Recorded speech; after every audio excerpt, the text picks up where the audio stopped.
Halo sahabat YouTube, kembali lagi ke YouTube channel Romo Komang PR.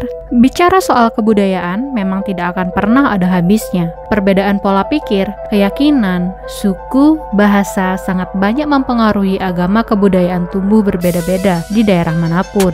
Jadi kalian pasti sering berpikir, kok bisa ya ada tradisi macam gitu? Atau apa ya dipikir orang-orang sampai melakukan itu? Kalian pasti pernah kan mikir kayak gitu? Terutama untuk bahasan hari ini. Jadi gimana? Kalian penasaran nggak? Jadi inilah dia budaya paling aneh yang disebut dengan penculikan mempelai. Tapi sebelum itu, jangan lupa untuk like dan share jika suka dengan konten berikut. Jangan lupa untuk subscribe, karena subscribe itu gratis. Oke, lanjut.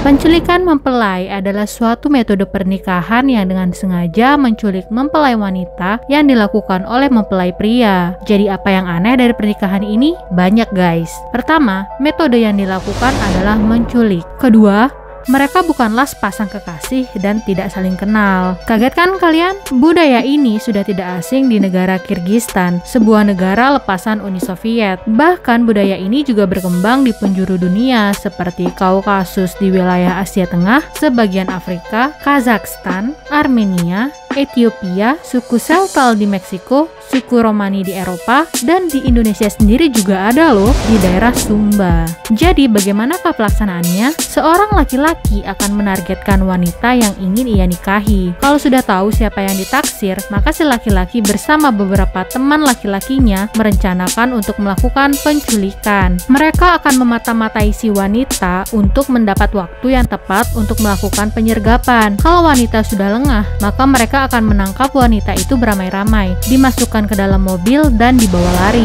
Jadi ya kenal nggak kenal, ya langsung angkut aja. Si wanita akan dibawa ke rumah laki-laki yang mana rumahnya sudah ramai, orang-orang sudah menyiapkan acara. Si wanita ini pasti nangis kejer lah ya, meronta-ronta berusaha untuk kabur. Kalian bayangin aja, diculik dan dinikahi oleh orang yang nggak dikenal. Ya pasti menggila. Tapi bukannya dilepas, si wanita malah dibujuk-bujuk dengan rayuan oleh ibu-ibu di sana agar mau memasrahkan dirinya untuk dinikahi. Bahkan gak cuma dirayu, kalau si wanita ini masih kekeh, mereka akan diancam dan disakiti. Nanti akan dicari tahulah keluarga dari wanita itu dan langsung dihubungi. Keluarga laki-laki akan mendatangi keluarga wanita untuk melamar. Jadi ada dua pilihan. Kalau bersedia, maka si wanita tidak akan pernah dilepaskan dan dibayar mahar ke orang tuanya. Dan kalau menolak, barulah si wanita dilepas dan dikembalikan ke orang tuanya. Tapi akhirnya banyak keluarga yang harus menyetujui putrinya dinikahkan karena adalah sesuatu yang sangat memalukan untuk menolak pinangan laki-laki di Kyrgyzstan. Seringkali keluarga wanita yang menolak akan dikucilkan di kampungnya karena dianggap telah menentang tradisi,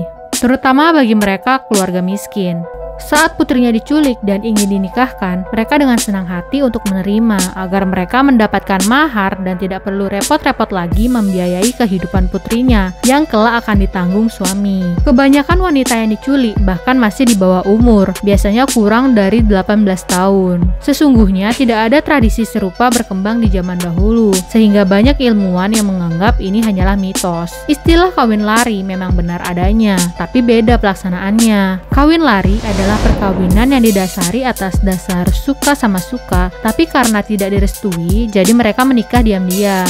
Kawin lari juga familiar dilakukan bagi kaum miskin. Karena mahar pernikahan yang sangat mahal, jadi mereka terpaksa menikah diam-diam, tapi tetap atas dasar suka sama suka. Berbeda halnya di masa kini yang justru menyimpang. Menculik wanita dimanfaatkan untuk mereka yang menyukai gadis, tapi tidak mau ditolak. Jadi ia memaksakan kehendak dengan cara menculik. Menculiknya juga tidak luput dari pelecehan dan kekerasan. Banyak kisah-kisah menyedihkan wanita Kyrgyzstan. Contohnya Aida Surenbayeva. Saat itu usianya baru 17 tahun dan masih sekolah. Sepulang sekolah, ia tiba-tiba diculik dan dinikahi paksa karena keluarganya tidak mau menanggung malu dan sanksi sosial di kampung. Semasa hidupnya, ia terkekang dan mendapat kekerasan fisik. Ia dilarang keluar rumah, batas terjauhnya hanya sampai di halaman rumahnya aja. Terlebih lagi, orang yang mendampingi hidupnya bukan orang yang dicintai. Hidupnya benar-benar seperti bukan miliknya lagi.